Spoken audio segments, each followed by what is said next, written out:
sexta-feira, sextou com uma atividade muito legal de história. Vamos lá? Todo mundo com o livro de história em mãos, páginas 106, 107, 108 e 109. Mas não é o que parece, não é muita atividade, é muito tranquila. Olha só, na página 106 nós temos um texto. O título do texto é A Formação de Cidades no Interior do Nordeste. Este texto vai falar sobre as causas e as consequências da formação de cidades no interior do Nordeste. Como assim? Por que elas foram formadas? E depois que elas foram formadas, o que aconteceu? O que aconteceu com isso? Só lendo o texto pra gente entender, não é mesmo? Então, olha só, vocês vão ler o texto com bastante atenção, porque na página 107 tem questões sobre esse texto, tá bom? Então é sobre interpretação, tranquilíssimo, não é? Mas olha só, vamos falar rapidinho sobre ele. Lá no início, nos primeiros rebanhos de gado que se desenvolveram no Brasil, geralmente eles ficavam próximos de plantação de cana-de-açúcar. E os bois e as vacas iam respeitar. Não, ali é a plantação, eu não vou lá. Nem pensava, né? Então acabava estragando ali, ó, toda a plantação. Então o que os vaqueiros fizeram? Eles levaram esse gado pro interior. Isso mesmo, longe das plantações de cana-de-açúcar.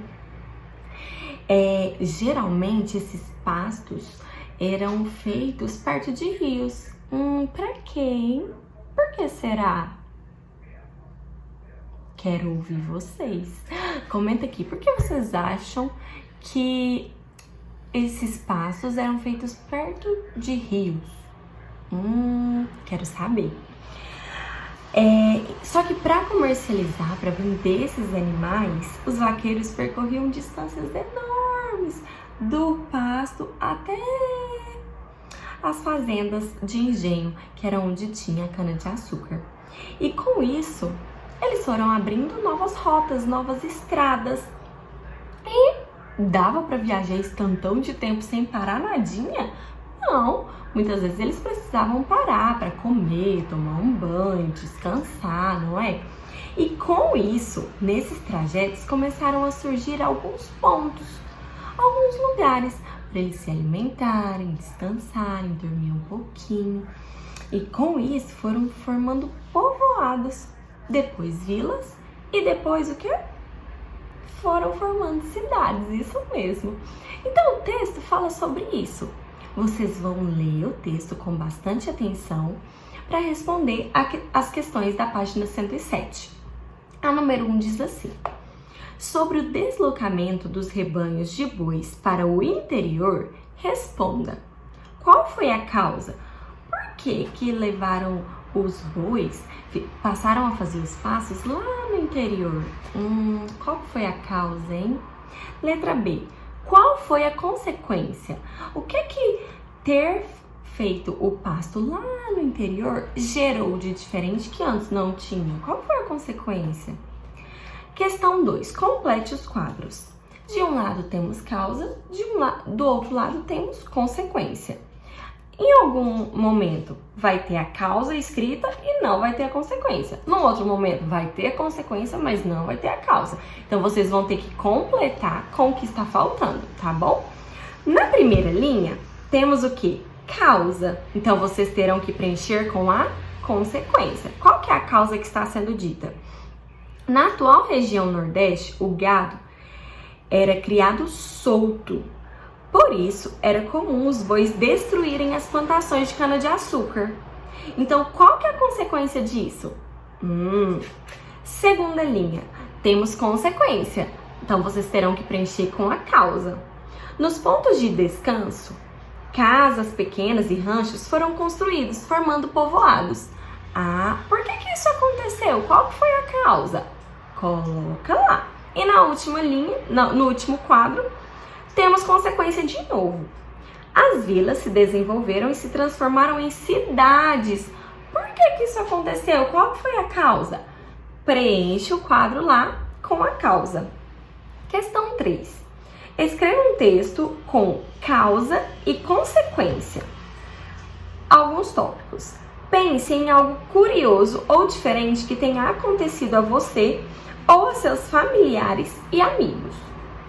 Descreva as causas que levaram a esse acontecimento. Descreva as mudanças que ocorreram após esse episódio, ou seja, as consequências. Então, olha só, vocês vão escolher um acontecimento do que vocês quiserem, da vida de vocês, e farão um texto. Lembrando que nesse texto precisa conter a causa e a consequência desse acontecimento. Outro lembrete: um texto precisa ter introdução, desenvolvimento e conclusão. Então a gente precisa entender o que está acontecendo, você conta o que aconteceu e terminar, concluir o pensamento, tá bom? A questão 3, lembrem-se, no caderno. E como que a gente faz atividade no caderno? É só ir lá e fazer assim o texto? Cabeçalho, versículo da semana, copia o enunciado da questão 3 e façam o texto, tá bom? Capricha nesse texto que eu vou querer ler ele também, hein? Páginas 108 e 109 vamos jogar? Isso daqui é um jogo para vocês fazerem no fim de semana com alguém aí da família de vocês. Lembrando que aí vocês vão ler as regras direitinho para você e para a pessoa com quem você vai jogar, tá bom? Esse jogo é em dupla e vocês serão o quê? Um vaqueiro. Os cartões para destacar estão lá na página 167, 169 e 171, tá bom? É só ir lá no fim do livro que tem os cartões para vocês destacarem e jogarem esse jogo, que é bem legal. Aproveitem, brinquem bastante com esse jogo e se der, tira foto. Tira foto e manda pra gente poder ver. Pode ser lá no Instagram, né? Então é isso, quarto B, tranquilíssima essa atividade de história, não é? Um beijo, bom fim de semana, bom descanso e até segunda.